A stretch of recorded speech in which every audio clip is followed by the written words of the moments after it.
Showcase.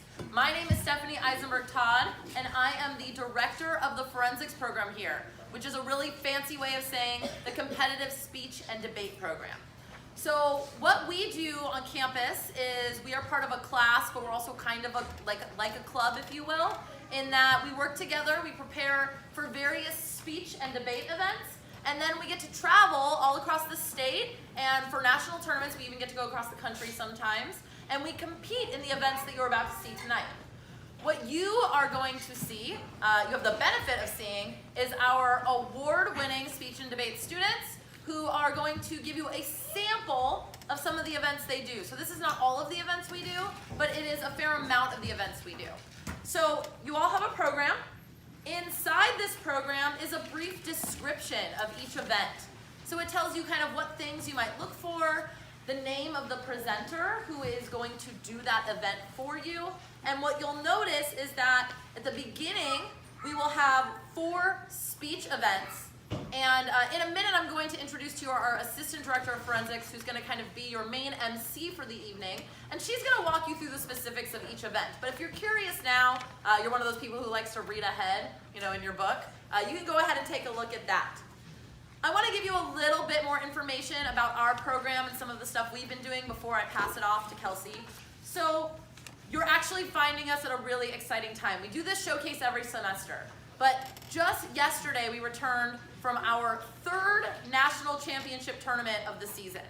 So this season, with the support of our department, the comm department, as well as our division, which is the Arts, Media, and Communication Division, especially from our dean, Dion Kunkel-Wu, who really worked hard to make sure we had the resources to be able to do this, we got to go to 3 different national championship tournaments. So I'm going to tell you a little bit about them. We first went to the I know, it's really exciting, right? We went to the NFA, which is the National Forensics Association tournament, where this was Chabot's first time ever getting to compete at that tournament. We were one of only 3 community colleges at the tournament, and we actually made it to elimination rounds where one of our students finished as one of the top 40 debaters in Lincoln Douglas in the country, and was one of the top 5 community college debaters in the country. Yeah. We also went to a tournament, again, for the first time in the history of Chabot Forensics, the National Parliamentary Tournament of Excellence. So tonight you'll see a demo parliamentary debate happen. Our school got invited to this prestigious tournament. This tournament, you have to do so well during the season that you have to qualify. So you don't just get to go. They have to invite you to go. Only the top 35 teams in the entire country, both from 2-year and 4-year schools, are invited to go. And our top varsity debate team of Jacoby Anderson and Joel Brown were invited to go to that prestigious tournament. And last but certainly not least, we recently went to the Phi Rho Pi tournament, which is the Community College National Championships. So this is a special speech and debate tournament. Only community colleges go, so we vie for the title of best 2-year school in the nation. At this tournament, we brought a few of the debaters and speech event competitors who you will see here tonight. Because of their successes, several of whom medaled, and you'll hear more about their individual successes as we bring them up, we took home the gold medal in our sweepstakes division. So I have been here for about 3 years. This is by far the most successful season we've had yet. I'm super excited to let the students who have really done all of the hard work and achieved these things show you what they do, and we hope that you'll see why we love this so much. So throughout the night, we're going to give you some opportunities to engage, interact. This will come in the form of asking you for topic suggestions. We will also have a Q&A portion where you get to ask questions that you might be curious about the forensics team, or if there's anything you need to clarify to make sure you get that extra credit from your comm professor. Are there any questions before we get started? All right, so if you are ready to get started, let me hear you cheer. I think we can do a little bit better than that. They're all the way backstage. Let's make them hear us. Give them a round of applause.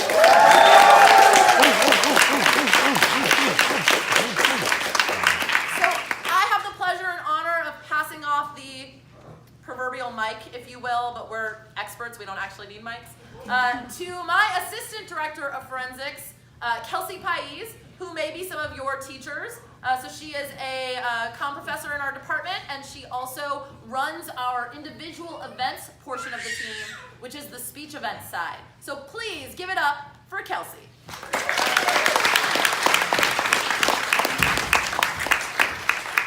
And I wanted to be cool and come through the door too. Alrighty, so again, I want to extend those welcomes that Stephanie just gave you all for coming tonight, and thank you all for coming and supporting the forensics team. And we have a fantastic showcase for you all tonight, some really talented speakers. But before we get started, I want to get some of our speech events started, because some of our events take time to prepare ahead of time.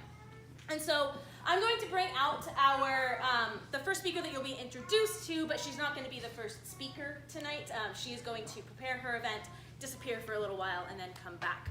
So Nicole, come on out. Let's give her a nice welcome as she comes out. So Nicole here is going to be doing an extemporaneous speech for us.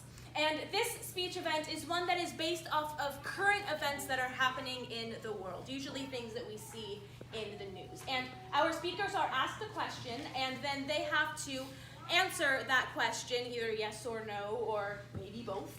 And they have to provide evidence from the news and from various different resources to prove their point as to whether or not we should do something, for example. And so this is where I'm going to need your help. Nicole needs a speech topic, and so I need examples of things that you have seen in the news, any current events that Nicole could potentially talk about. So you can just kind of shout them out, because it's kind of hard for me to see over the house lights here. Any ideas about what Nicole should talk about tonight? Ice melting. Okay, we got ice melting. Pollution. Huh? Pollution. Pollution, okay. Gun control. Gun control, ooh, that's an interesting one. Oakland sideshows. Oakland sideshows, interesting. Okay, we got some good topics going on here. So I heard gun control earlier. That one kind of piqued my interest. So Nicole, let's talk about whether or not the United States should implement some kind of gun control. Cool. And we'll see you in about 30 minutes. Bye.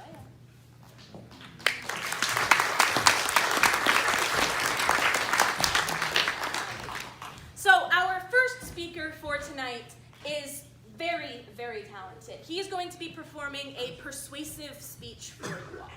And you're probably familiar with the persuasive speech if you are taking a Comm 1 class. How many Comm 1 students I got out there? Yeah, the majority. That's what I expected. So persuasive speaking, the goal of persuasive speaking, is for the speaker to convince the audience to change their beliefs, their values, or their behaviors in some way. And generally speaking, we are looking at a problem that exists in the world and trying to come up with a solution for that problem. And our speaker tonight is Danny Munoz, and he's one of the alumni of our team. He competed for us last semester, and while he was competing with us, he managed to snag 4 gold medals for the speech that you are going to be seeing tonight. It is absolutely fantastic. So please welcome to the stage, Danny Munoz.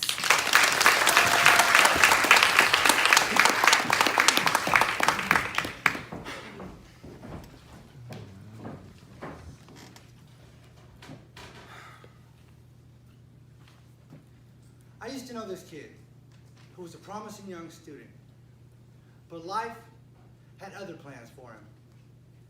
Both of his parents were heroin addicts and divorced, so he and his brother were raised by their grandmother, who could never really enforce the rules.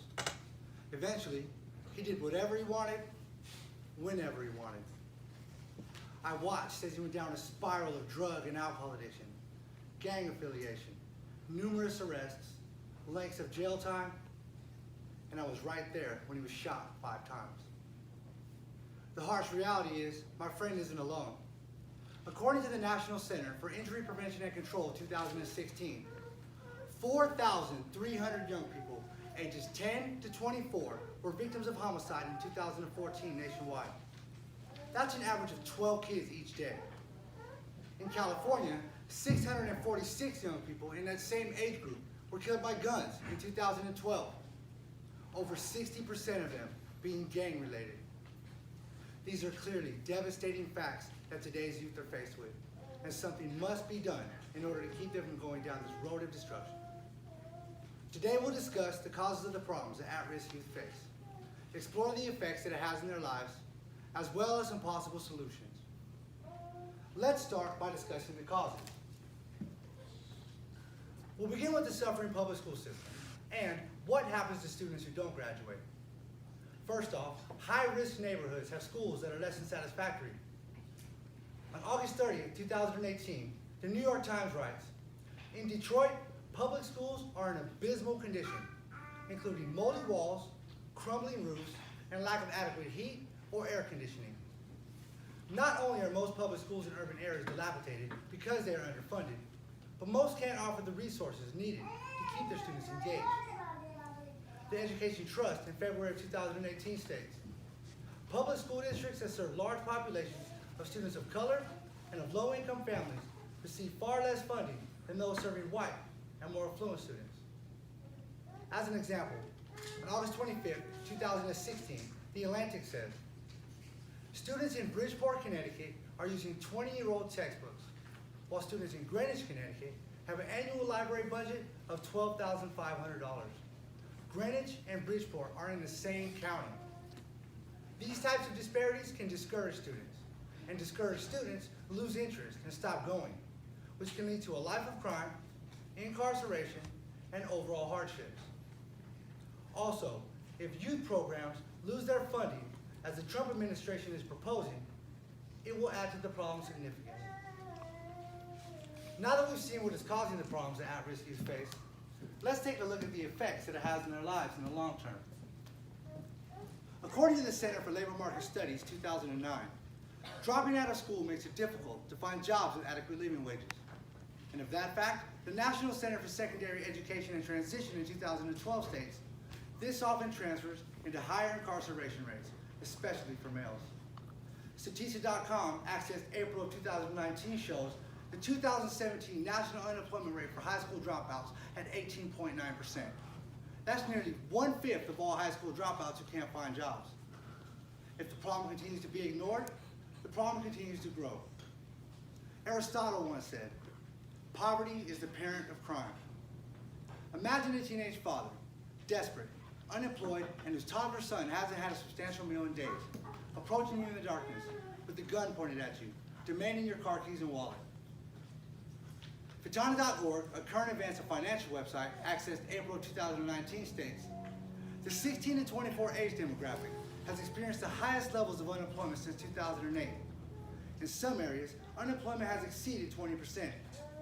Nearly 1/3 live in poverty and are most likely to commit crime or become the victim of crime."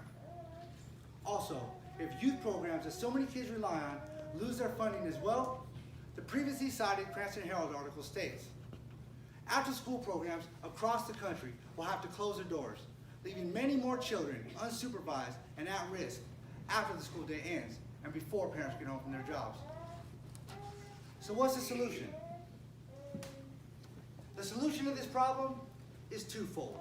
We need to focus on funding the public school districts that are in need and strengthening the after-school programs that are there for at-risk youth. First, more funding should be allocated to public school districts everywhere. All students deserve the same resources and opportunities as those in wealthy areas. According to Deseret News, accessed April of 2019, in March of last year, Utah Governor Gary Herbert signed into law Senate Bill 145, which increases the statewide minimum funding level for school districts and adds funding each year. This bill also sets aside $1.2 billion in gang prevention and intervention programs designed to help at-risk youth stay in school. This is exactly the type of legislation that we need to implement at the federal level. Now, some might think that the cost associated with this would be too high. However, according to the Alliance for Excellent Education, published September 12, 2013, the United States spends about $12,500 to educate one student for 1 year, versus the annual cost of over $28,000 to house one inmate. This article also states, the United States can save $18.5 billion in crime-related costs while earning an additional $1.2 billion by having more employed high school graduates. Not only do we need to focus on funding the schools more equitably, but we need to strengthen the after-school programs that are there for at-risk youth and offer them resources and positive guidance. An example of a program that achieves these goals is Big Brothers Big Sisters, which according to their website, accessed April of 2019, is a program that matches troubled youth with role models to develop positive relationships and help all children achieve success in life. Programs like Big Brothers Big Sisters really do have an impact. According to a study done by Public-Private Ventures, as cited on the Big Brothers Big Sisters webpage, researchers found that after spending 18 months with their bigs, little brothers and little sisters were 46% less likely to use illegal drugs and 52% less likely to skip school, as opposed to those not in the program. So please visit bbbs.org and sign up to mentor a young person in your area. On the back of your program is a QR code with a direct link to a petition I've started at change.org, with which enough signatures will be forwarded to the members of the House of Representatives. It is a simple 3-click process, and we can all inspire change. If we can get the public school systems the proper funding and youth programs the support that they need, more children can stay off the streets, graduate, and avoid becoming one of these horrible statistics. Today we've discussed the causes of the problems that at-risk youth face, explored the effects that it has in their lives, as well as some possible solutions. Now, I really don't know if you can blame that kid I knew for the road that he chose. Maybe there are some that will. But I can assure you that if he would have had someone to look up to or a positive resource that was easily accessible, I'm sure he would have been able to make some better choices. I say that with confidence because that kid was me. Now let's give the countless other young people the chance that I had always hoped for. Let's give them all a chance at success.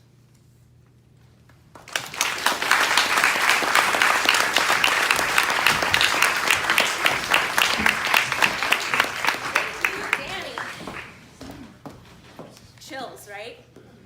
I've watched that speech, I can't tell you how many times, and I still get chills every single time.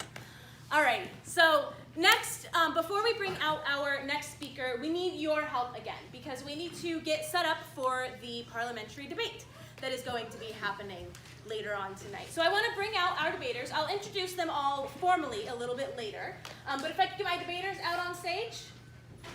Now, we have a special treat for you tonight. Okay? Watch those steps. We have a special treat for you tonight because tonight, for the first time in Chabot forensics history, we will be featuring a debate of students versus teachers.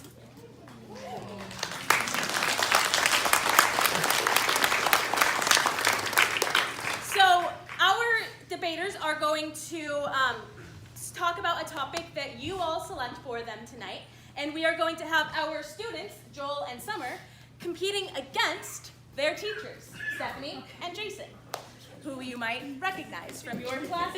There you go. Thank you for rearranging yourselves. Can't get them to do anything. Okay, so what I need from you all is now their speech topic. And again, parliamentary debate generally talks about current event topics. So we're looking for something that's happening in the news right now, something that might impact the way that we live our lives, something that you've read about recently. So any ideas on that front for our debaters? Ooh, impeach Trump? Who said that? Okay. Oh, we got a couple hands for that one. Any other topics, ideas? Green New Deal. Okay, we got Green New Deal. Climate change, that's always a good one. It seems like there was some movement through the room when impeach Trump was said. So that could be an interesting one. Enough ground on both sides? Yeah, All right. sounds good. So let's say that we should impeach Trump as our speech topic tonight, as our debate topic tonight. So and Trump should be impeached. Got you. Yep, and you guys will flip for sides backstage Yep. while you're prepping, and they will have 20 minutes to prepare their speech. So we'll see them again in about 20 minutes. We just want a thumb wrestle for size? Alrighty. Yeah, go ahead. That's going to be a spicy meatball for later on. Alrighty. So our next speaker, or the next speech that we are going to be doing, if you look in your program, is called the Programmed Oral Interpretation. Now, this speech is very different from any speech that you've probably seen in your Com 1 class. Has anyone taken a Com 2 class yet? Well, you're all in luck because Com 2 is a class that's going to be offered here at Chabot for the first time in a couple of cycles now. I don't think it's been offered for at least a year or two. And Com 2 is the oral interpretation class. And in this type of speech, rather than writing a speech and trying to say that there's a problem that needs to be solved or anything like that, instead, we take the words of other authors and string them together in order to create an argument. So we take poems, we take prose, like excerpts from books or from articles or blogs. We take screenplays from both the stage as well as from television or movies. And we use all of these different story elements to weave a story together in order to make some kind of argument. And tonight we're going to be seeing a POI that was put together by another former student of ours, another alumni, Maya Ito. Now, when Maya was on the team with us, gotta get my little notes here, Maya was a competitor in both speech and debate events, so she kind of did it all. And when she was with us, she won numerous different awards. She got plenty of medals under her belt. And she just got word this week that she has been accepted to UC Berkeley. So we are very, very proud. We are very proud of the successes of our students, and I'm happy to show you this performance tonight. So please welcome to the stage Maya Ito.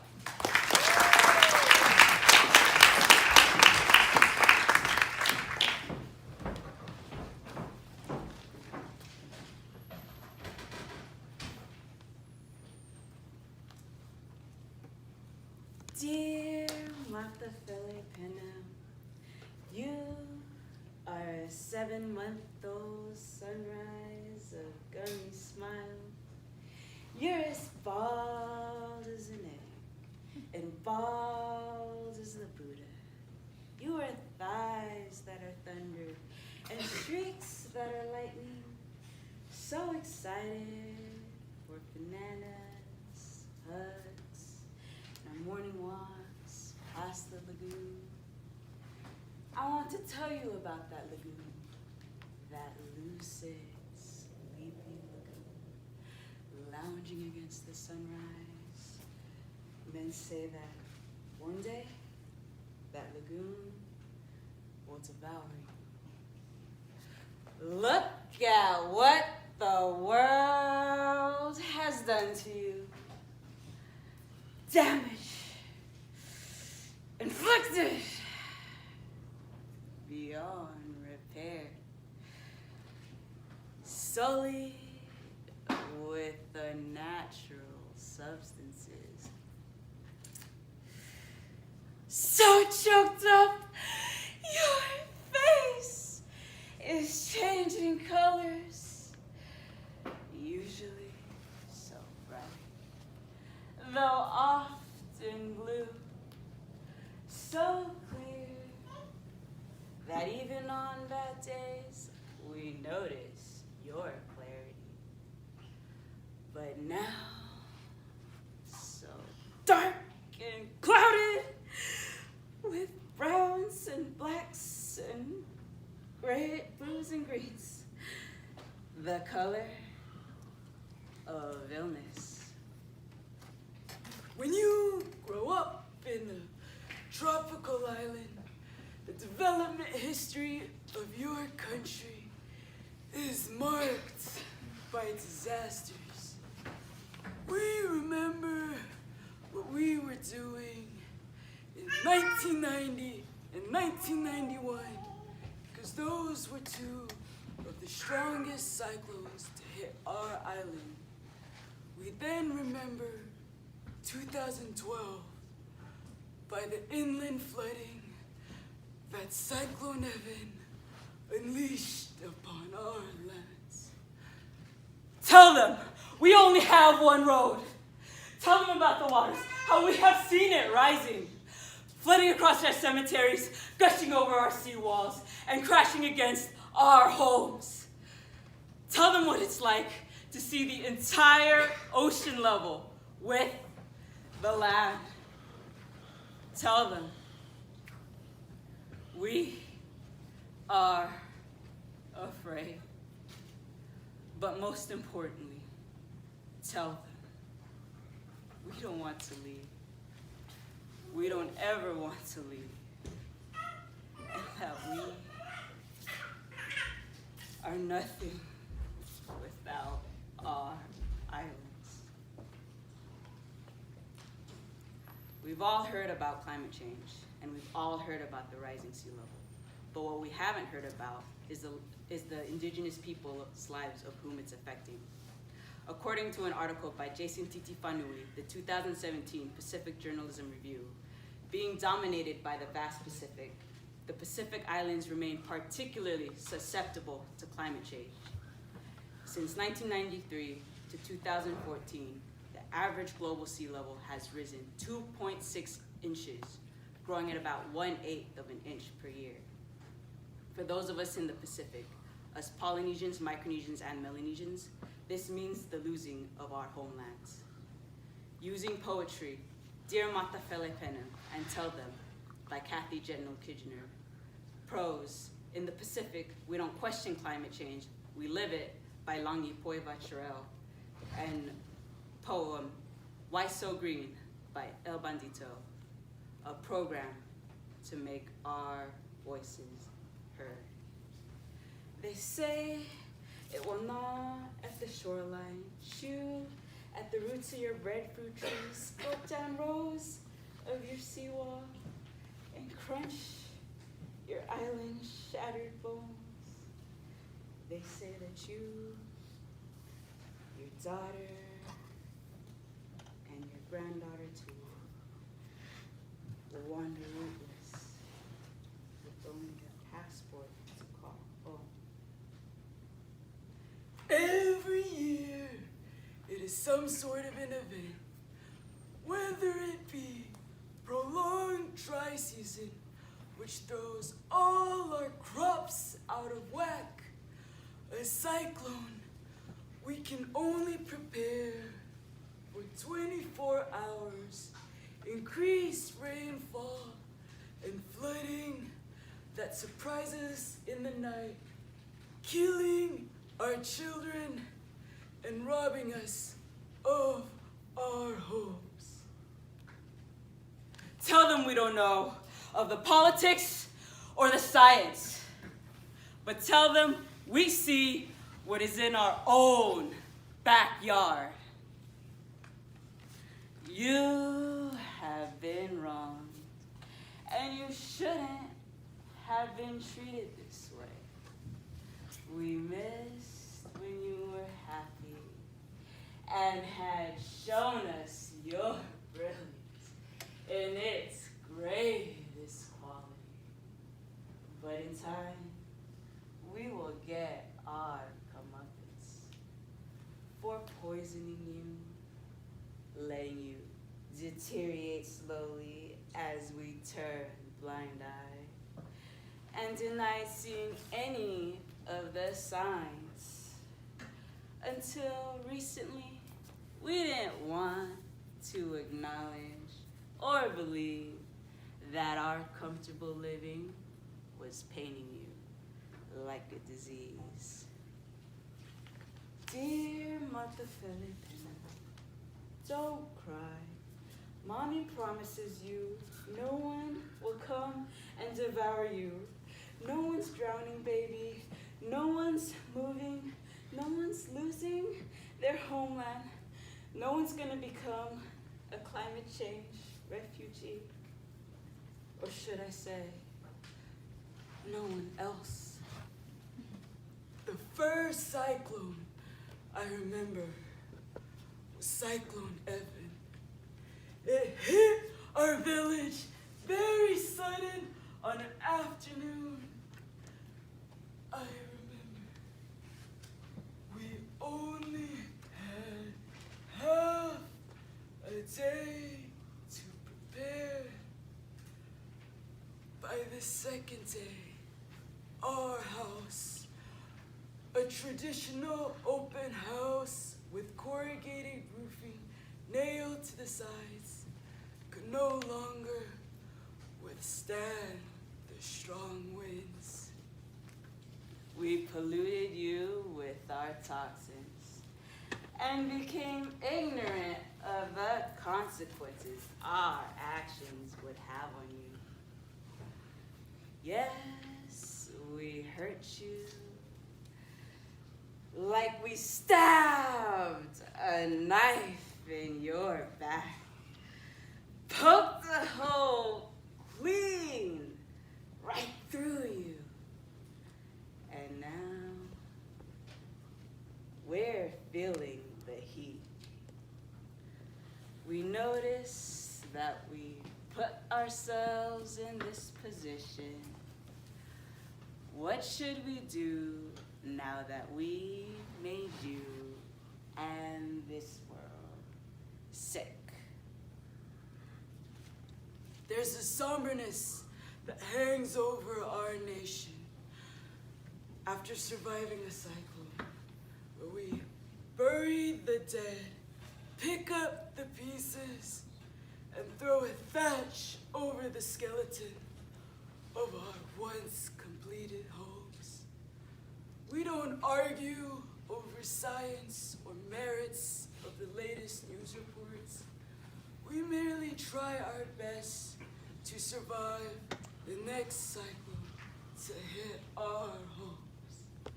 I, like many in my generation, in Palau, Samoa, Fiji, Tonga, and other Pacific islands, have survived through countless cyclones in our lifetimes.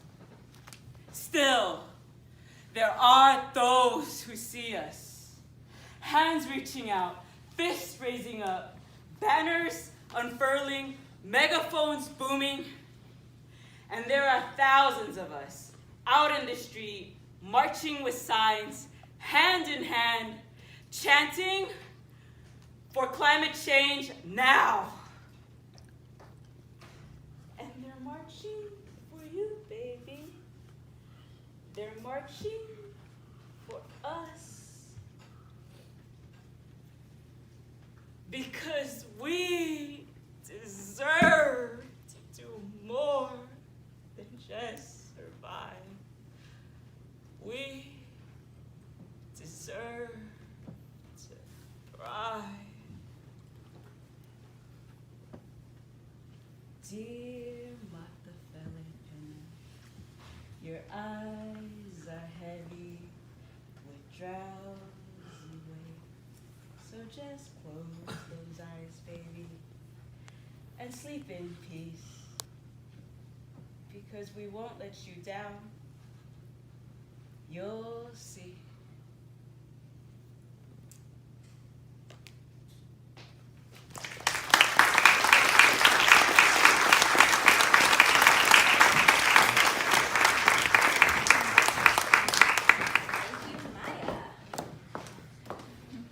So if that's something that might interest you, come too.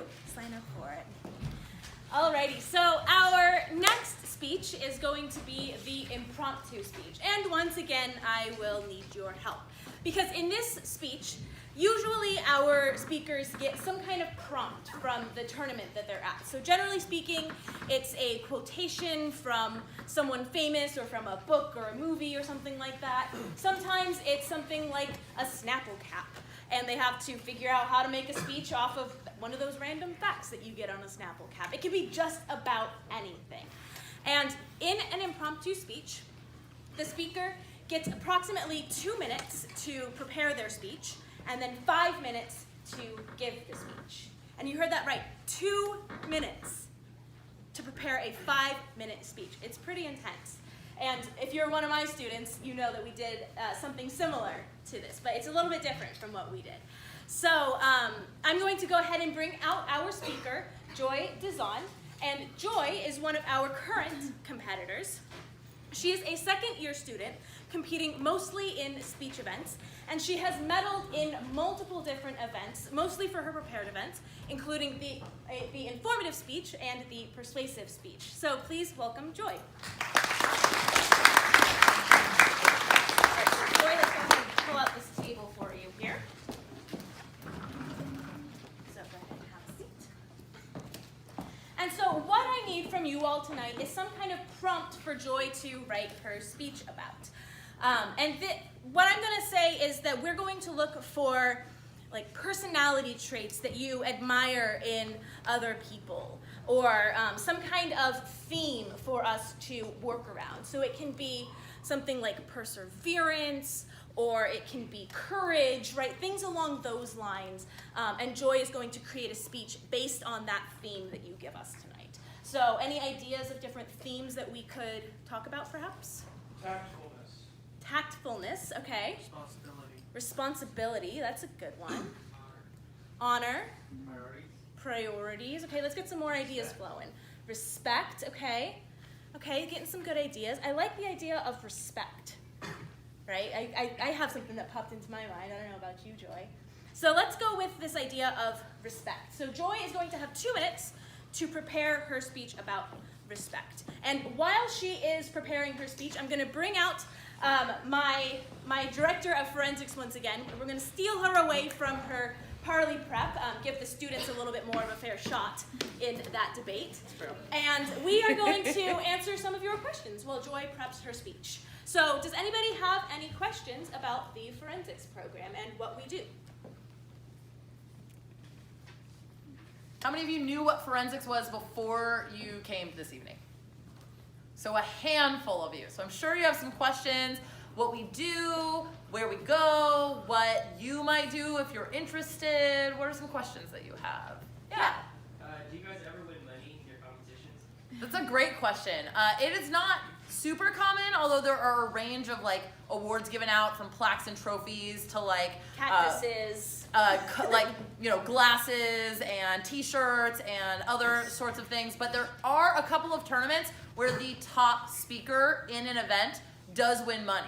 And so frequently it's like based on how many competitors are in that particular event. So just this year, one of our students actually won $60 for getting first place in an event. I think I've seen up to like 151 for a particular event. So good question. So possible, but not super common. Is it taxable? I believe it's considered a gift. What else? Is it common for students who aren't pursuing a comm major to be part of the forensic program?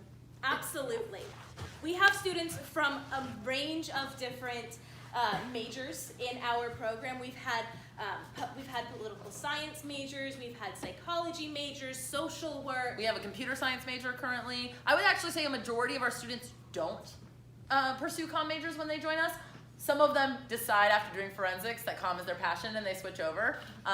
Little fact about me, my bachelor's is not in communication studies, it's actually in anthropology. But because I did forensics and I loved it so much, I decided to get my master's in comm and go into teaching and coaching. So anyone is welcome to join us. What else? How did you come up with the word forensics? And why did you choose that? That's a common question that we get a lot, actually. So there's not a definitive answer other than it's a tradition. However, forensics, what makes us similar to like CSI style forensics, and I know that's what a lot of you thought when you heard forensics, my debate partner in college actually joined the team on accident because she thought she was gonna get to do forensics like CSI style. And then we ended up debating together for 3 years. So the thing we have in common is that forensics roughly translates to the idea of truth seeking. So forensics anthropologists, for example, do that through investigating bones, right, DNA strains. We do that through rhetoric and through speech. So the idea is that all of these events, the research, the critical thinking skills that you get through forensics help you seek truth. And living in kind of a fake news era, we think that's a really important skill for students to have. All right, one more question and I think Joy is ready. How many different events do you have in each format, debate and speech? There's a range of different debates on this, or of speech types of speeches that we do. We have 11 different types of speeches that we do between platform and interpretive pieces, like the ones that you've seen tonight. And then for our team, we do 2 to 3 different types of debate, one of which you'll see exemplified tonight. Yeah, and one thing really quick before we invite our speaker up is that I want to let you know, kind of piggybacking off the do you have to do this as your major. Anybody can join the team. There's no tryouts, there's no audition. It's simply a class. It's COM 48. We regularly meet on Tuesdays from 2:30 to 4:20, so anyone can sign up. There's 0 barrier to entry. We pay for everything that you need to compete in these tournaments. We pay your entry fees. If we need to travel, we pay your travel. So we'll put you on a bus or a train, or we'll take you in a van. We pay for your hotel room if you need to stay in a hotel. So really the only thing our students pay for at these tournaments is like their own food, and even some tournaments provide that stuff. So if you're at all interested, on the back of your program is my email address, or you can just sign up for COM 48 and see what it's all about. And now we will welcome Joy up to the stage to give her impromptu speech.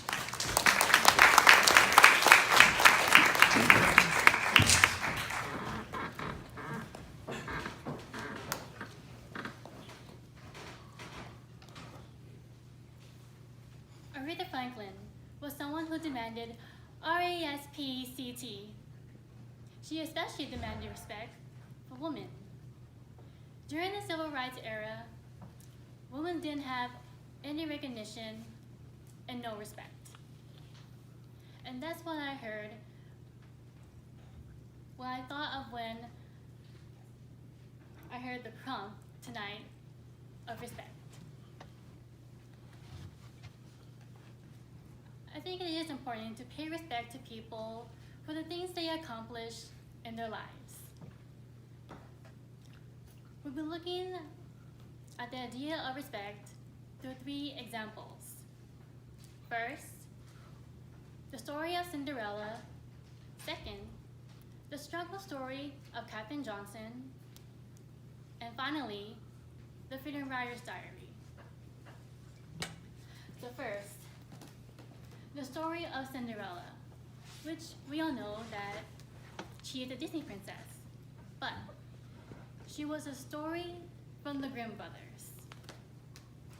Cinderella is an orphan who lives with her stepfamily and was forced to become a servant at her own house. When that happened, her stepfamily hasn't been given her respect after all the things she's done at her house. She does all the cleaning, the cooking, the sewing, and so forth. Until the prince came to her house, searching for the owner of the glass slipper. She saw Cinderella and wondered if she's the owner of the glass slipper. Cinderella fitted the slipper, and it was the perfect match. Her stepfamily realized that they haven't been giving her any respect for her. Suddenly, the crows came towards her stepfamily and plucked their eyes out as a punishment. This story shows that everyone deserves respect. If not, there will be consequences about it.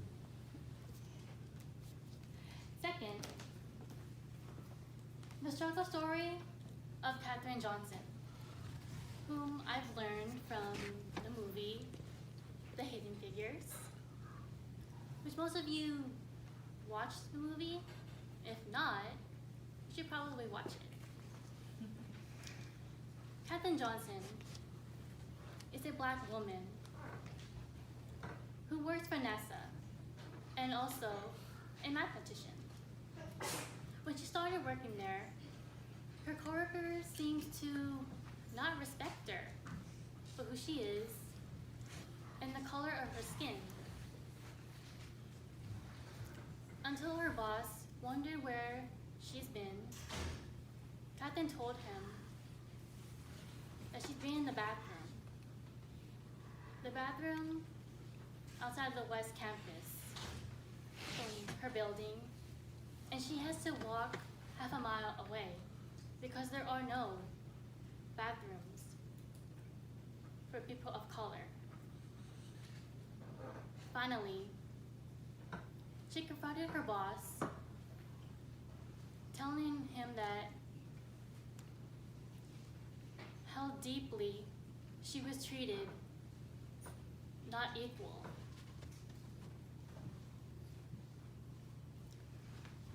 Based on who she is and the color of her skin. And that's the part where she demanded respect for herself. Finally, the Freedom Writer's Diary, which we all know that it is a movie and it's also a novel. English teacher Erin Grewell taught her unteachable and at-risk students the concept of respect. By showing respect to others while earning their respect. So today, we've explored the 3 examples of respect.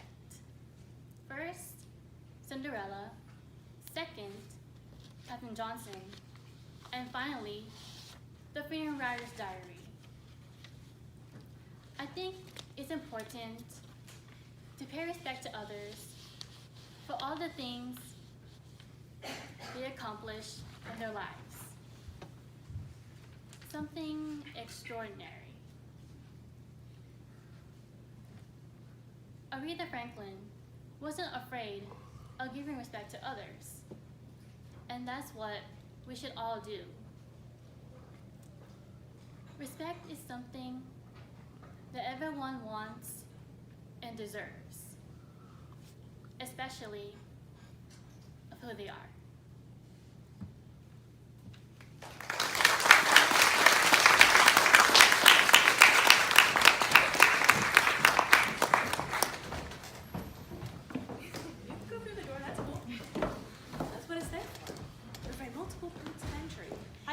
Speeches in Washington Heights tonight, huh? Alrighty. So the final speaker for the night before we get to the debate portion of the evening is going to be giving an extemporaneous speech. Now, extemporaneous speaking alongside impromptu speaking is one of the types of speeches that we call limited preparation. And it's called limited preparation because, you know, we have a limited amount of time to do it. And as I explained earlier, the extemporaneous speech is given about current events.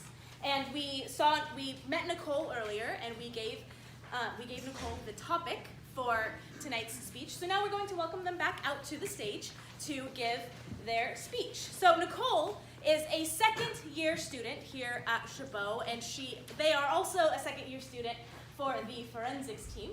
And a lot of you probably know Nicole from the comm lab. They are a comm tutor over in the comm lab. And they compete in both speech and debate events, so again, kind of doing it all, and have received multiple different medals in just about every single event, from impromptu to extemporaneous, informative speaking, persuasive speaking, and most recently, they received a bronze medal at the Phi Rho Pi National Tournament in IPDA debate. So please welcome to the stage, Nicole Taylor.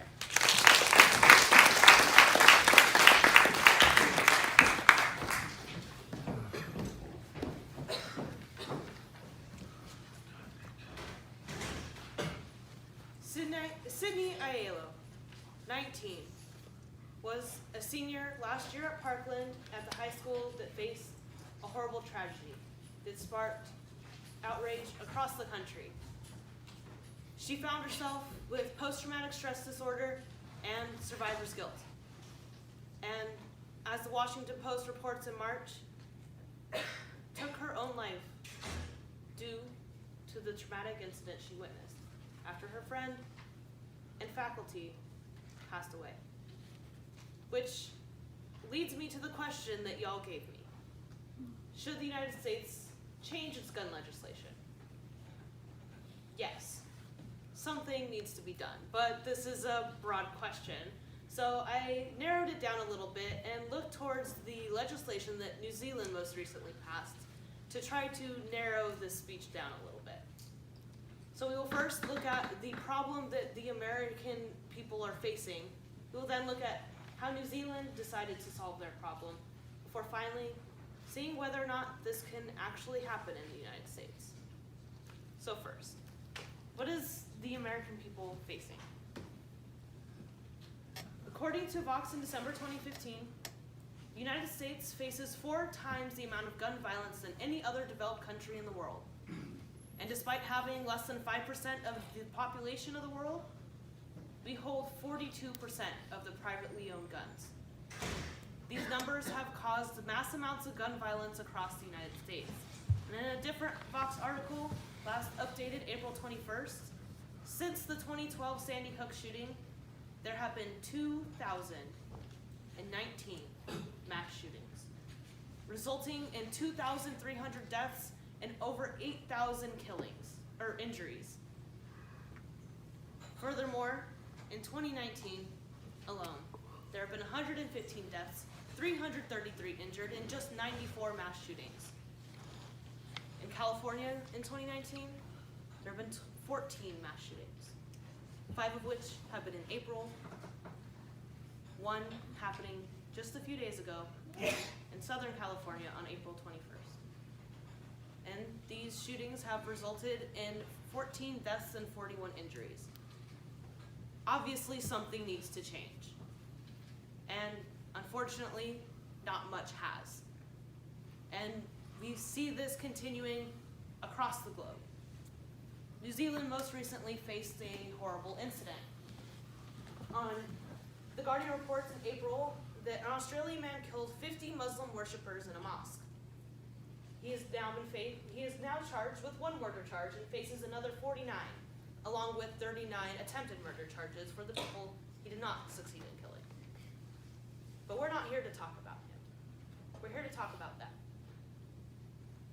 According to the Washington Post on March 29th, these people equate more deaths to guns than all of 2017. Murders, suicides, accidents, mass shootings. Less have happened in 2017 all year than this one incident. It happened in moments. And in just 72 hours, change was vowed to happen. CNN on March 29th reported that the Prime Minister banned military-style semi-automatic assault rifles and high-capacity magazines. But they were able to do this for 2 key reasons. 1, New Zealand has a parliament, a government different from our own, that operates completely differently. But furthermore, with a sense of urgency, they bypassed the normal ways that they usually pass laws to make sure change could happen now.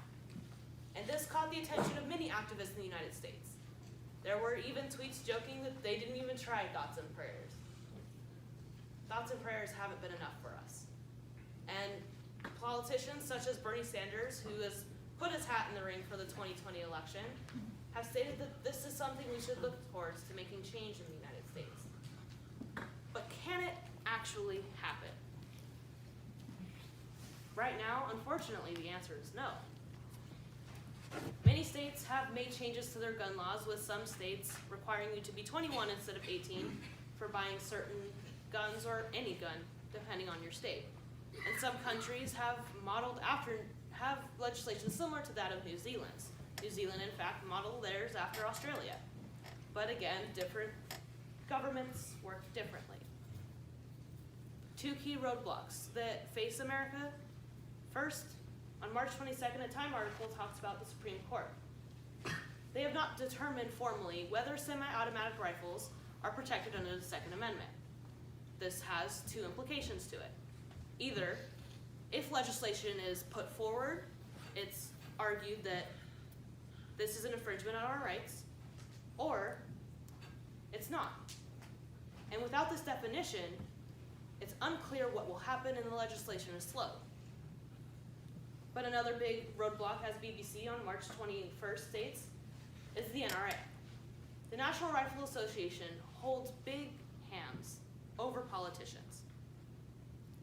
In 2016, they spent $4 million on lobbying politicians, another $50 million with political advocacies, and an estimated $30 million to help elect President Donald Trump.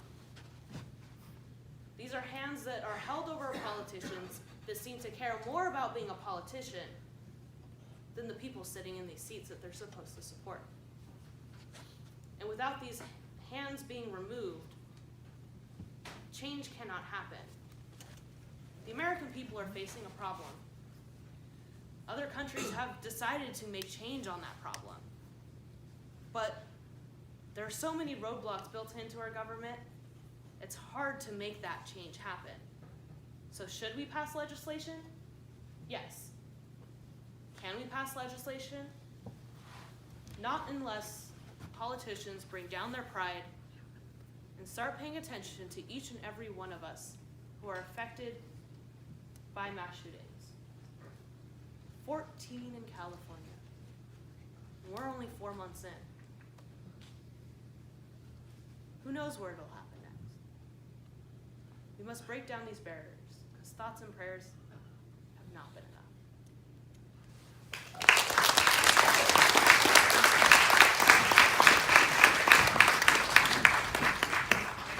Thank you, Nicole.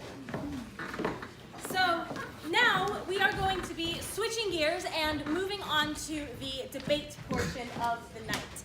And so I'm going to have a couple of my students come back out to help move the tables around and get us all set up for this. And hopefully as the debaters come back out, they will not fall down the stairs again.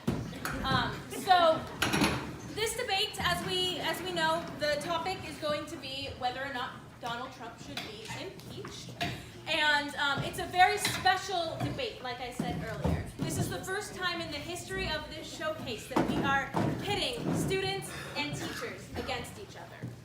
Now, there's one quick note that I want to put out there before I introduce the moderator for tonight's debate, Patrick Mwamba, and that is that we have this little tradition in the debate world where if we like an argument that a team is making, or if we particularly agree with that argument, we knock on the table. And so you all have little armrests on either side of you. So if you hear an argument that you really like, that one of our debaters has said, you can go ahead and give them a knock. It's kind of like clapping in the middle of a round without being rude. So we're going to go ahead and welcome our debaters back out to the stage. Joel Brown, if he can come down the stairs. Joel Brown is one of our current students on the team. He is a second-year student for our competitors, and he's also our team captain. And this year on the national circuit, Joel won a silver medal in both Lincoln Douglas debate and IPDA debate at the Phi Rho Pi Nationals, which is humongous. And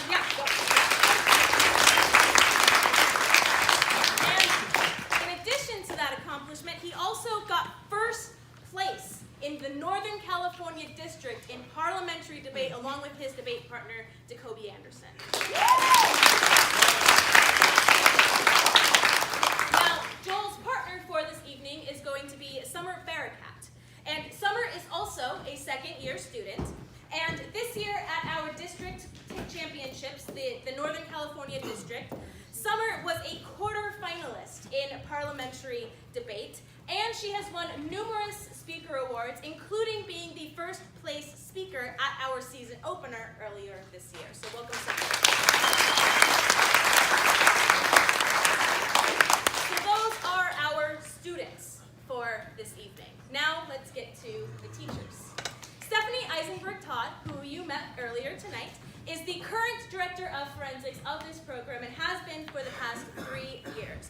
Stephanie has been coaching for a total of 10 years, and in 2008, she won the Chabot Black Scholars Educator of Excellence Award, and when she was a forensics competitor herself, she was the top female policy debater at the 2009 Nationals. So welcome, Stephanie.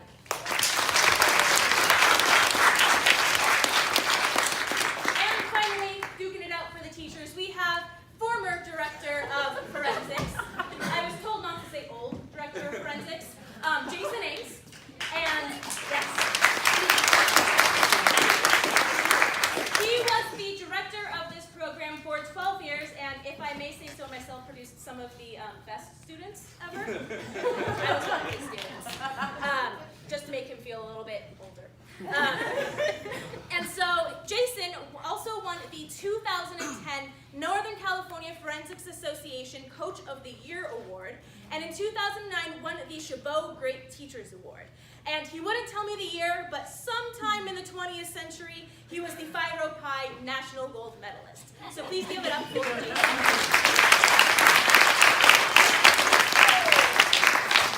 The final person that I would like to welcome to the stage tonight, who's going to sort of walk you through tonight's parliamentary debate, is another alumni of ours, Patrick Mwamba. Patrick is synonymous with Chabot College at this point, and we just can't seem to get rid of him, but he has multiple different awards under his belt and has seen so much competitive success and is a wonderful person to walk you through this debate tonight. So please welcome Patrick. Who is also a championship debater at Phi Rho Pi as well.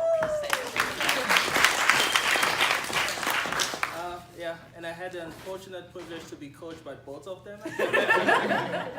But yeah, so I think Kelsey talked to y'all already about the knock aspect of things. So we'll probably try a little bit of a test to see. So if you like arguments, you will knock. If you don't like arguments, don't say anything. Just look at the debaters, I guess, intensely, and we'll see. So we're gonna start with the first speech. So you'll see me up here a lot. So in between speeches, I'll just come and tell you a little bit about what's gonna happen next. So I think you can sit down. Okay. For now. But our first speech will be by, I believe, Summer, the affirmative. So usually we'll call this a PMC, which is just Prime Minister Constructed. So it's pretty much telling you what they're going to be debating about. So the topic that it was given to them, so pretty much we're going to see like they're going to be supporting the resolution. So the PMC is just pretty much for you to have an argument, so you need to know what you're debating about. So that being said, we're going to have Summer start and give you a speech of 5 minutes.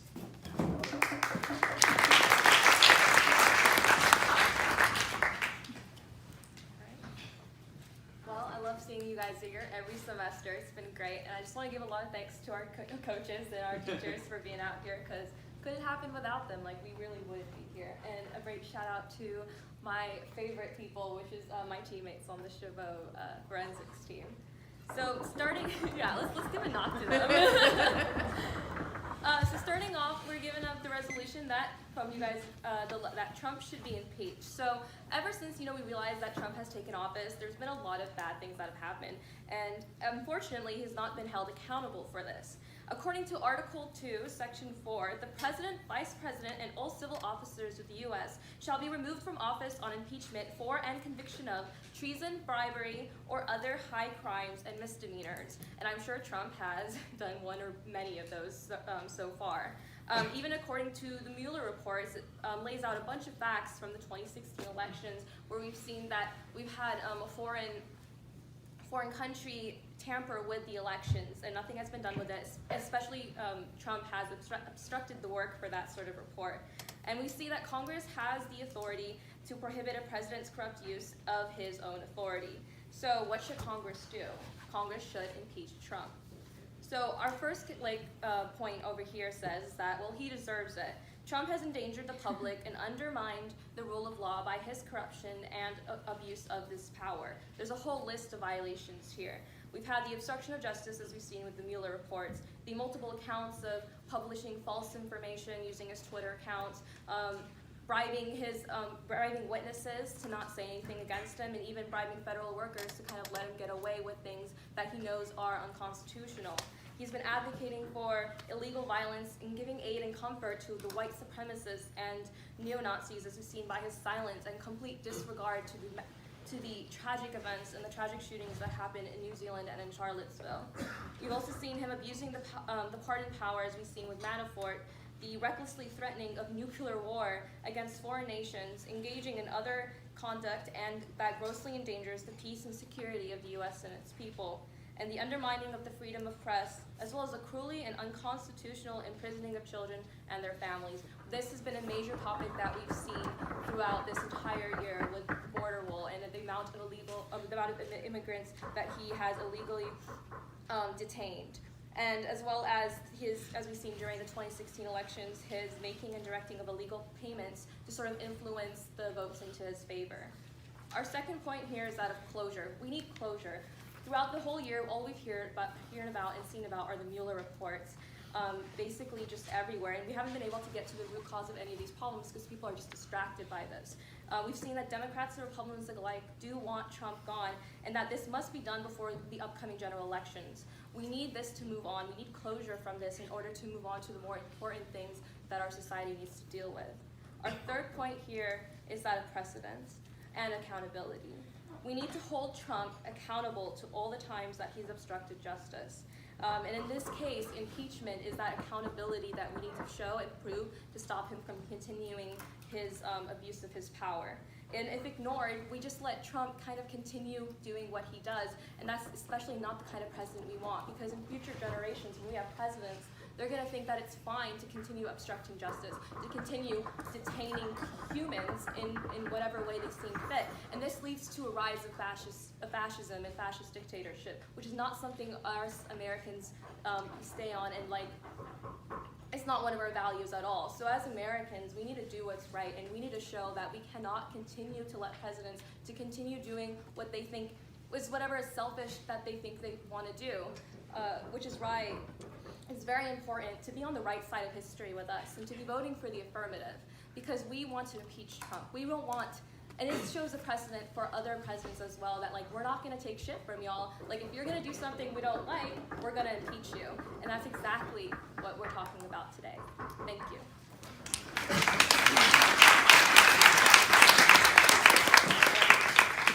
So after this constructive, we're going to have the negative on this side. Jason is going to give an LOC, which is Leader of Opposition Constructive. So the same way, this is a little bit different, but for the most part is they as well going to give you their arguments as to why we shouldn't impeach Trump, but as well it's going to probably try a little bit to as well refute a little bit, start refuting some of the arguments that some are presented to us. So, Jason? Give me 10 seconds, okay?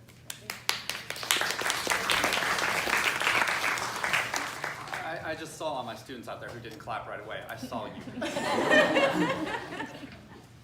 10 seconds, right? I would just first really like to say how proud I am, very proud I am of the Chabot College Forensics team. This guy's a national champion. He's pretty amazing. This one is amazing as well. She is an amazing coach. She's continued the legacy of Chabot College, and I'm really, really proud to be their former director of forensics. He's kidding. Nicole, Jacoby, you guys are awesome too. Ready? Okay.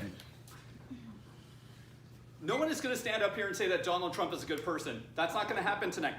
What the negative team is going to argue, our main thesis is that we should wait. We should wait for the 2020 election and vote Donald Trump out. There are a couple of different reasons that we think it's disadvantageous to impeach Donald Trump, and then I'm going to talk about their case and why Summers' arguments are flawed.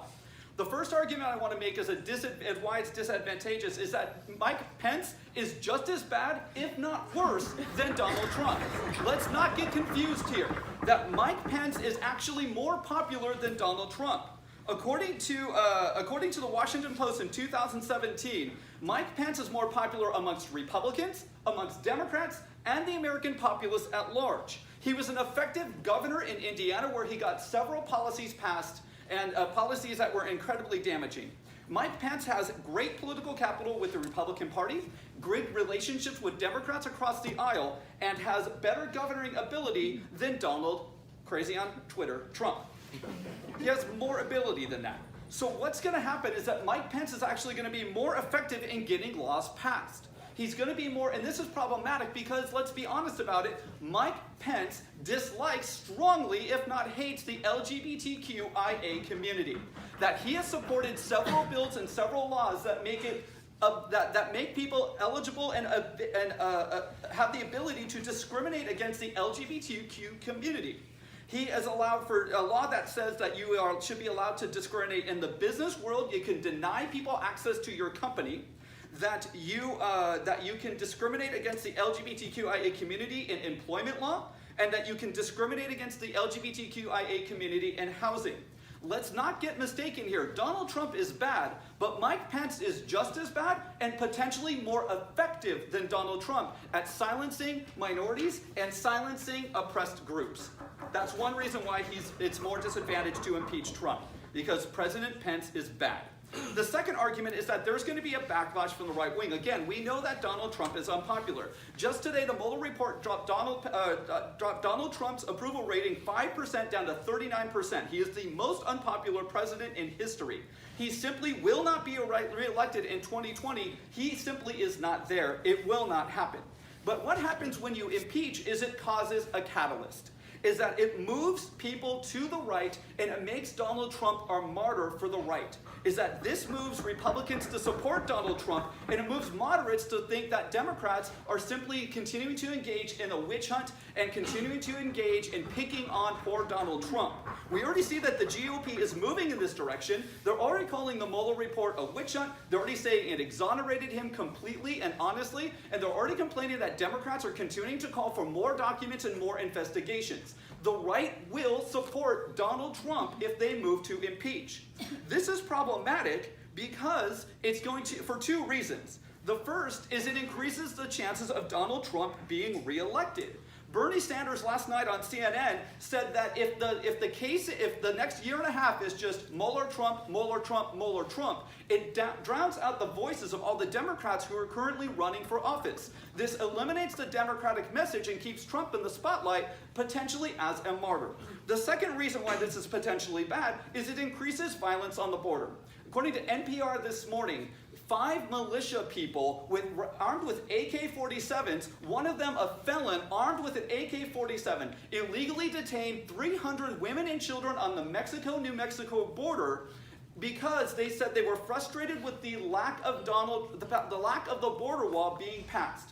If you impeach Donald Trump, this frustration grows through the right wing. You potentially have more militias illegally imprisoning migrants coming to this country who are only seeking asylum legally, by the way, and you increase the chance of potential for violence. You should keep Donald Trump in office until we can vote him out in 2020. Look, they talk about on their case, they talk about this idea of closure. Let's be really clear that this isn't going to happen in a year and a half. From investigation to impeachment to resignation, it took 3 years for Richard Nixon. For Bill Clinton, from investigation to impeachment, it took 5 years. They're saying this is going to happen in a year. It's not. Impeachment can't happen in a year. There's not going to be any closure. This is a main argument of their case. Second, they argue that this is Congress's duty. First off, let's be really clear that the Mueller report does not say that Donald Trump is guilty. It does exonerate him of collusion, and it makes no judgment on obstruction, yet they're rushing to judgment. Second, Nancy Pelosi says this is the most decisive thing that Democrats can do. Don't impeach Trump, just vote against him in 2020.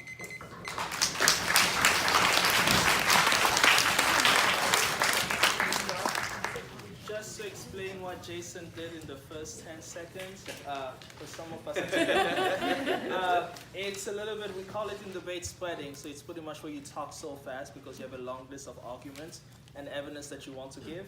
So it's a skill that sometimes people learn to do, well, a lot if you go competitive today. As challenging as it looks, it's actually, I wouldn't say easy, but you get used to it pretty soon or pretty fast. You have to. And it's a fun party trick to take to your friends. All right, so now we're going to have, we're getting into the meat of the debate since now they've given us all the arguments. So we're going to have Joel come up as a member of government, give us a 5-minute speech. So his main job is going to start, since we know both arguments, is probably depending on which order he wants to go for. So start either attacking the arguments that the negative presented to us, and as well probably start defending as well, if he's smart about it, the arguments that Jason he made to us. So yeah, Joel, for 5 minutes.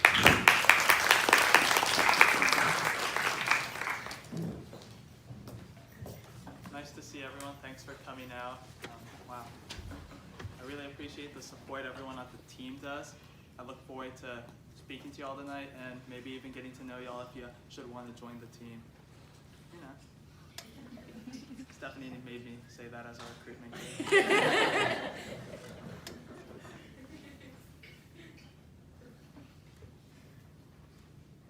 In the last speech, Jason gave you a couple of reasons why we shouldn't impeach Trump, why we should just wait it out and vote him out in 2020. Several reasons why this fails to answer the moral obligation we have to hold guilty presidents accountable. If we wait, then we let Donald Trump get away with it. If we don't impeach, we'll never find him guilty. And that's important. It's important for our democracy, and it's important for the integrity of our nation. On the first argument, Jason tells you that Pence is just as bad, if not worse, than Trump.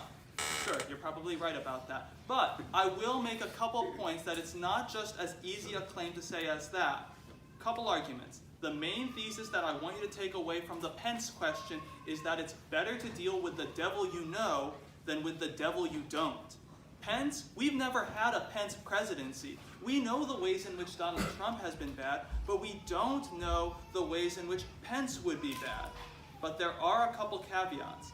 I will make the argument and defend that it would be easier to mobilize and combat Pence's agenda because of his record as a politician. Donald Trump was not a politician, but Pence is. This makes him predictable. This makes him standard. It makes him a run-of-the-mill politician, no different than other run-of-the-mill conservatives. Specifically, my opponent, Jason, told you about the act that Governor Pence signed into Indiana, which allowed for statewide discrimination against LGBTQIA individuals, but what he didn't tell you about was the national backlash that resulted in pressure from the business community in Indiana, which led to a successful campaign, which ultimately led in Pence and the Republican-backed legislature in reversing course. This is what I mean when I say that a President Pence would be easier to mobilize and combat. But on the international theater level, Pence, his presidency will be about his agenda, but not about his ego, unlike Trump.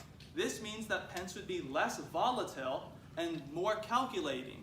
That would make him much less likely to escalate conflict or even start a war. So he's a safer bet, even if he's not the ideal replacement. All in all, Pence is unlikely to conduct the same unprecedented, egregious abuses of power that Trump has on anywhere near of a similar scale. Also, I'd like to reiterate that the constitutional duty we have to hold presidents accountable is more important than the potential ramifications of a Pence president. Finally, I want to make it very clear. I'm not attacking them for their belief in this round for defending that Trump's impeachment would be bad, but attacking Pence is a de facto defense of Trump if it means that Trump gets to stay. On backlash, my opponent has made the argument that Republicans will backlash. That's true. Backlash is real. We shouldn't pretend that it isn't. But I would make the argument that it has largely peaked. Even if you haven't, or even if you disagree, backlash is not a reason why the case against Trump is in and of itself false. Republican backlash is not a reason why Donald Trump is not deserving of impeachment. It's often said that the right thing to do is also the hardest thing to do. That's why it's so important that we take an action to stand against Trump right now. Because fear of retaliation is exactly what Trump leverages to maintain his power. And that's what we should take a stand against by impeaching him. To the arguments that they've made on my case. First, they've said that closure won't happen because it takes too long. Yes, it's true that the Nixon investigation took 3 years and the Clinton investigation took 5 years. But that's worth it if it means that we get closure. The Trump presidency has cast a dark cloud over our nation throughout its entire time leading up to this point. We must not let this legacy spill over into the next presidency. That's why resolving this question now before the next election cycle is key. That's why you should vote AF now and not vote neg to wait. Finally, my opponents have made the argument that the Mueller report is inconclusive, so we shouldn't take action. Firstly, and Jason, you know this, the special counsel is advisory, but not jurisdictional. It is advisory at best, and it is neither the only nor the primary basis for action. Trump has been incriminated in many other areas beyond the question of whether or not he obstructed justice, from his antagonism towards the free press, towards his concealment of sensitive tax information, and finally, his dehumanizing imprisonment of and separation of families across the border are all ethical reasons why we should impeach Trump now and set that moral precedent in America. Thanks for your time.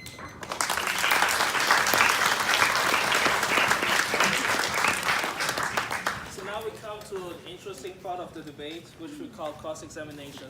So in this place, we're going to have the negative actually cross-examine the affirmative. So yeah, this will be about for 3 minutes. So I'm gonna let them.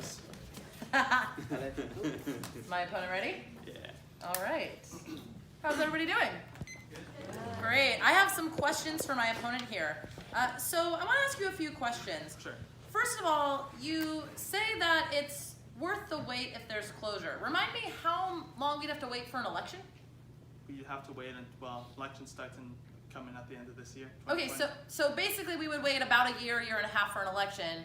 But how long would we wait for impeachment according to historical precedents and kind of the general process? 3 to 5 years, but there's no reason why we can't have both. We can impeach Trump, and even though there is an election, we can have that investigation that goes on at the same time. So really, no reason to vote for y'all still. Yeah, I think my opponent made argument, or my partner made arguments that would go against that. But anyways, this is question time. Yeah. I have another question.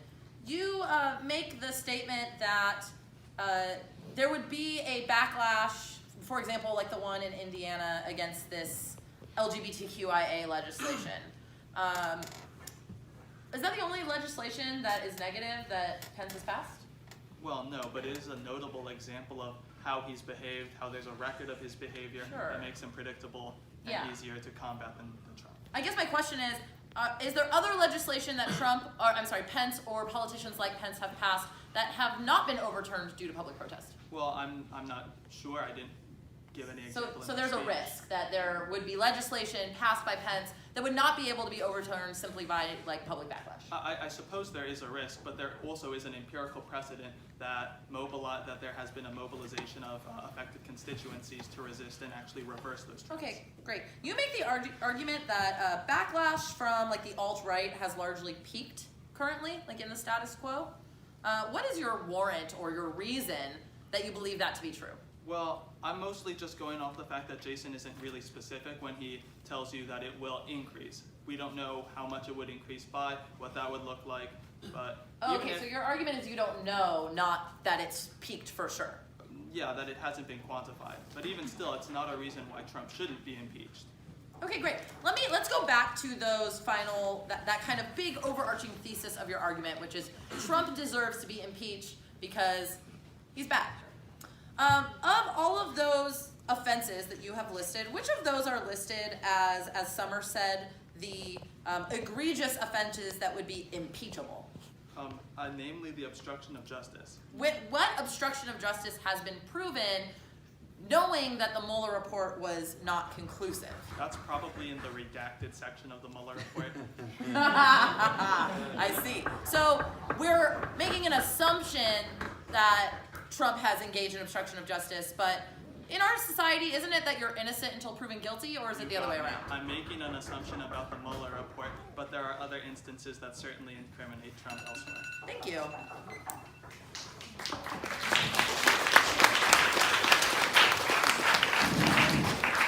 So now we're going to have Stephanie giving the member of opposition speech for another 5 minutes, which is pretty much what Joel did, but she's going to do it like refuting the affirmative and as well defending the negatives of it.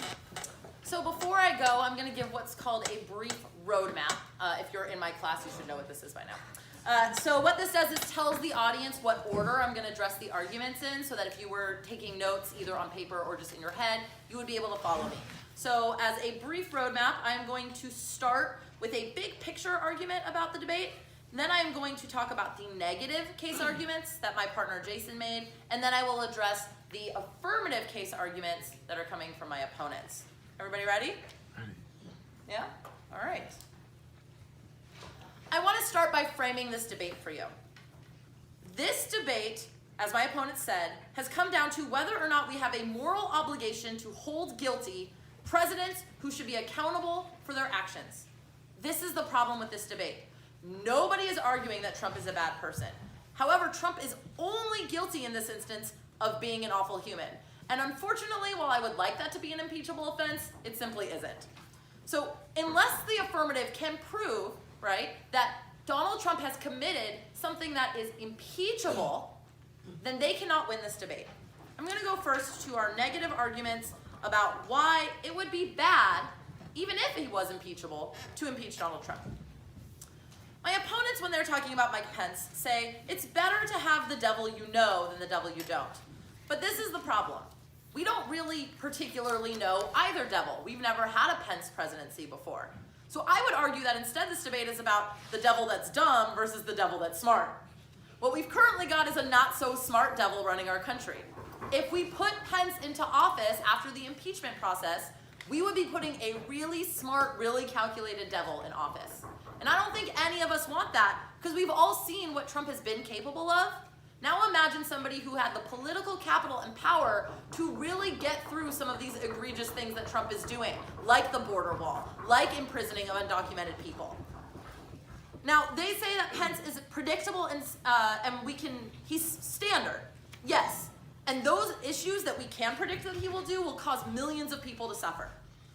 They say that there might be national backlash that will allow us to overturn some of these problems. However, while we wait for this public protest, there will be tons of suffering.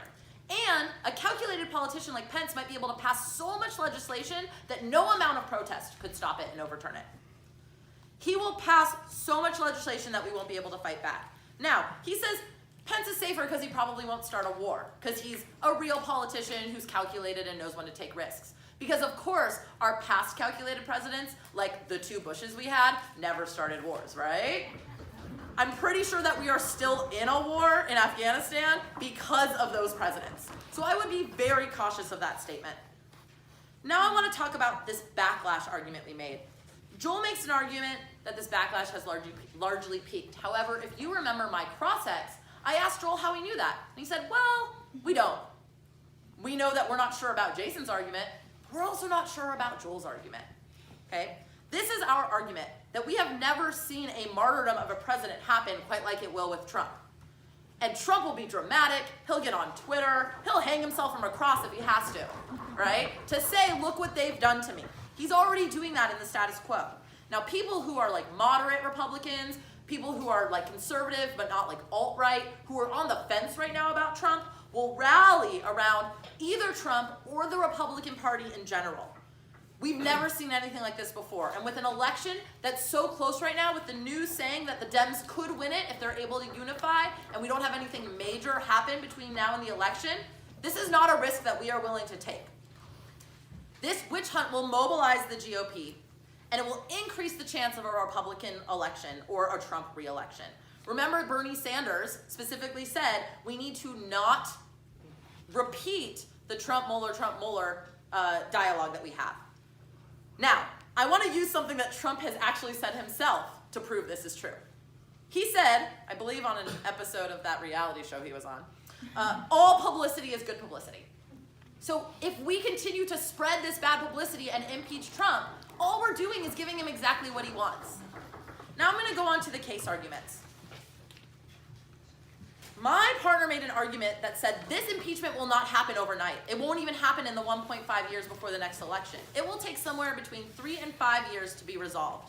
They say it's worth the wait if we get closure. But during that wait, it means a lot of people will suffer from the backlash. Also, the affirmative is a longer wait than the negative. We only have to wait 1.5 years for all of us to vote him out. Okay? And finally, when we talk about the Mueller report, this is my innocent until proven guilty. Trump is guilty of a lot of things, a lot of bad things, that should probably put him in jail. And you know what? If we simply let him be voted out of office, we can put him in jail sooner. Because you can't imprison a president, but you can imprison Donald Trump once he's not president. Okay? Unfortunately, because the Mueller report was inconclusive, right, we cannot say for sure that Trump did or did not do something that is an impeachable offense. And if there's a doubt of that, combined with all of the disadvantages to impeaching Trump that we've laid out, we think you should vote negative in today's debate.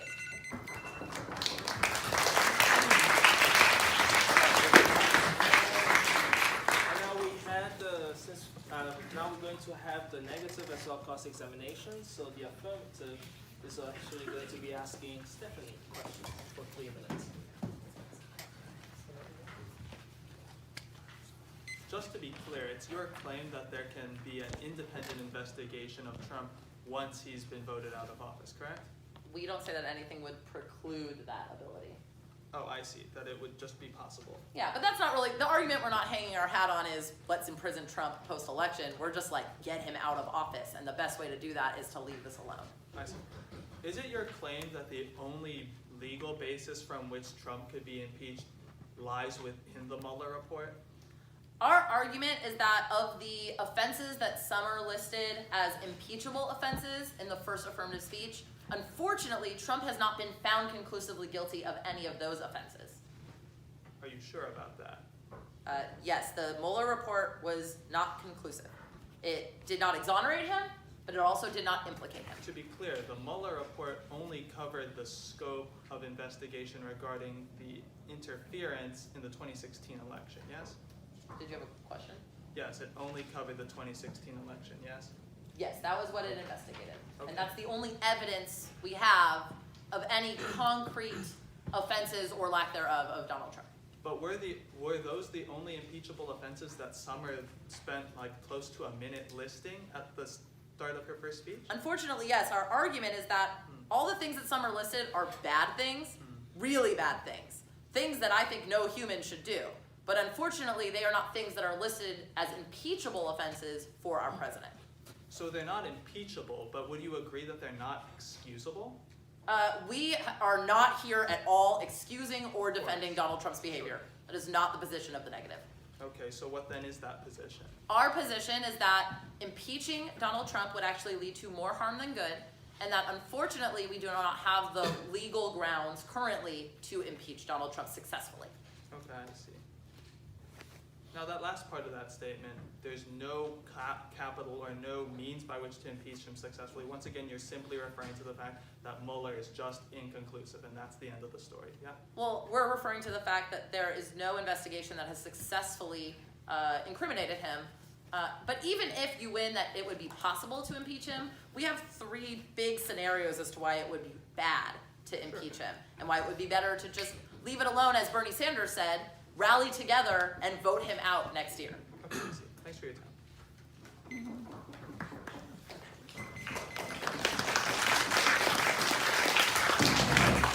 So now we're coming to the end of the debate, so we're gonna switch things around a little bit. So we actually call this the negative block, so usually that means 2 speeches from the negative after the other. So Jason will be here for 3 minutes telling you why he believes the negative wins this debate. Just real quick before I get, thank you all so much for being here. Thank you, Affirmative. You really are not only wonderful people, but wonderful debaters as well. Thank you, partner. All right. The affirmative case comes down to 3 main ideas. One is that like impeachment should happen, the negative case is going to come down to 3 basic ideas, right? Our first argument is that impeachment won't happen. Our second argument is that the Mueller report is unclear and they have not made a case for impeachment. And our third point is going to be the disadvantages we talked about. Real quick, so the impeachment won't happen argument. I give you 2 empirical examples from modern history about how long impeachment takes. It takes at least 2.5 years till Nixon resigned. It would have taken longer if there was impeachment. It took at least 5 years between the introduction of the articles of impeachment against Clinton and the investigation and the actual impeachment itself. What they're arguing right now, and they have given you no examples as to why that's going to be a shorter timeline. What they're literally arguing right now is we're going to impeach Donald Trump after he's out of office. That doesn't make any sense. If you're in a debate class, you know that there is no solvency there. They cannot solve for the problem that they are talking about. The second argument is that they keep saying that the Mueller report says he shouldn't be impeached. Let's talk about the constitutional laws for impeachment. It is high crimes and misdemeanors. Where in the affirmative case today did you hear them use the phrase high crimes and misdemeanors? Where in the affirmative case today did you actually hear them say that these things that we listed out equaled high crimes and misdemeanors? You haven't. And the reason is because they have not formulated a strong enough argument to prove to you, either through the Mueller report or otherwise, that there is high crimes and misdemeanors. They have not met the constitutional standard for impeachment in their affirmative case. Therefore, you cannot vote for the affirmative. The third argument today that I want to put out to you is the idea of the two disadvantages that we argued. Joel comes up and says that rallying to the right and that this sort of hate action has peaked, right? It clearly hasn't. The example I gave you happened this morning. It has not peaked. The illegal detention of people crossing the border to seek amnesty happened this morning. The backlash is going to be worse than a standard they haven't met, and an impeachment that won't happen.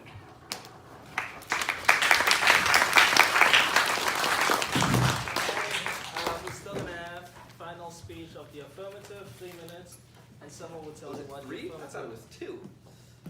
I got another 45 seconds of stuff to say. No, you're fine. No, you got it. You're good. Whew. It's the last speech. All right, so I'll also do the little roadmap that I've learned from my wonderful coach, is that I will give us a big picture of what you should be looking at, and then I'll go into the negative side, and then to the affirmative side, and then another big picture, because we love big picture arguments. All right, so let's start.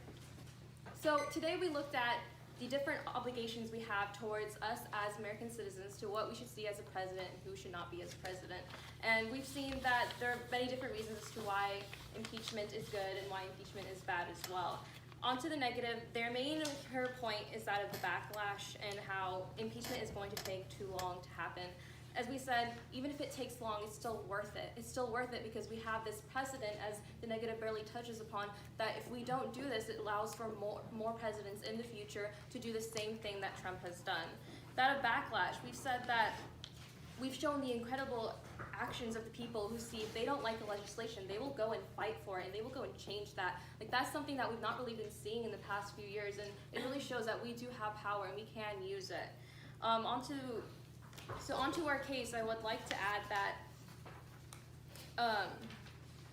there is a whole list of violations that Trump has been doing, and while we don't know for sure what the Mueller point is, there's still that risk that he has done an offense that is due for impeachment and is an obstruction of justice. We've seen countless gross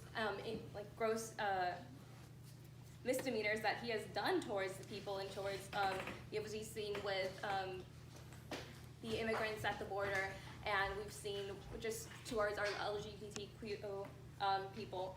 Like, it's very gross, and it's very unfortunate that we have to have dealt with a president like this. And again, that's what we really need to push on, is that historical precedent. Is that precedent that in the future we will lead to rises of fascism and rises of dictatorships. We can't continue to allow him to do this, and we can't continue to allow more presidents in the future thus far. So right now, look at it. Look at the moral obligation that you have as citizens, and as what we should do to stop this from happening in the future. Sure, there might be that year where it's going to be rough, but we have shown that we can fight past that, and if we do and we can fight past that, it's only going to lead to better years in the future. We got to get through that, and we got to get through it together, which is why we should be voting for the affirmative in this case, and why we should be impeaching Donald Trump. Thank you.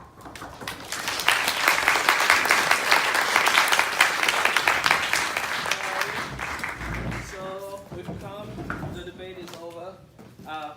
Before y'all left, just one more job to do, just a little bit. Specifically because y'all are all the judges of this debate. But before y'all do your job, I just have one thing to say, a few things to say probably, because my time is up. It's probably, if you're interested, definitely, I think they both sides did a pretty good job. And I think one thing probably to say as well is that I was noticing, and every time I see debaters do, is that when you think about it, they had a discussion about a topic that's pretty significant, and I'll say matters to a lot of people, without necessarily calling names at each other and fighting and screaming at each other. Which I think on both sides of both parties that we see is something that is lacking. And I think the only way to be able to do it is learn how to do so. And you can definitely not learn how to do it from social media, I believe. So I think, yeah, just speak to any of them, because I think the experience, even if you decided not to go to tournament, but I think that skill is probably something that we definitely don't want to repeat the mistakes of those that we currently see in office. So yeah, we're going to have all the debaters turn around. Not only because we don't want the teachers intimidating the students as to who to vote for, but we're going to start first with the negatives. So by a show of hands, nobody says anything, just hands. Non-verbals, like charades a little bit. So non-verbals. Show of hands, who believes that the negative wins this debate? No phone, no phone. Put it away, Jason. Okay, all right. Another show of hands who believes, that's it, who believes that the affirmative wins this debate. Another one, okay, we do have, alrighty, okay, turn around. So debaters can turn around. And I'll let Kelsey announce the results. It's a tie!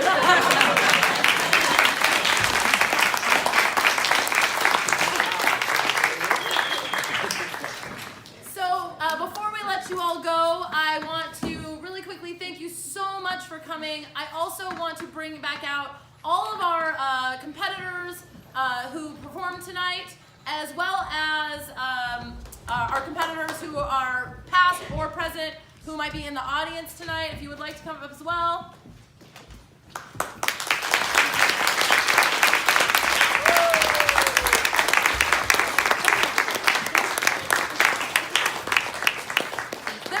Right? Give them a huge round of applause.